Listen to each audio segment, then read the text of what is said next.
Developers near Denver have offered tens of millions of dollars to buy water from farmers and ranchers more than 200 miles south in the San Luis Valley. Our vision is to move 22,000 acre-feet from the San Luis Valley via pipeline up to the Platte River and then floated along the river into Denver. And so it's a big vision. Farms in the West consume vast amounts of water, which fast-growing cities need. But if San Luis Valley farmers sell their dwindling water supplies to them, it could destroy the region's scenic lands and cripple its economy. The last 20 years were the worst 20 years we've ever had. If there was this abundant source of water and renewable source of water, you would see our aquifer systems actually flourishing. The valley's economy is based on more than 1,500 farms and ranches irrigated with water from the Rio Grande River and a sprawling underground aquifer, both fed by melting mountain snows.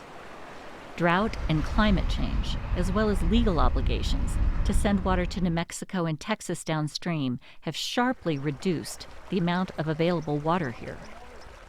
In the valley, supporters of this export plan were not willing to talk on camera. But to opponents, it's frightening.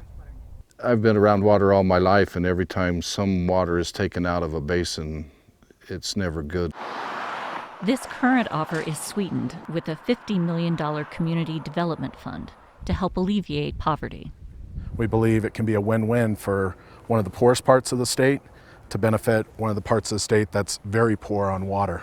As the water crisis intensifies in the American Southwest, cities who don't have water will pursue those who do.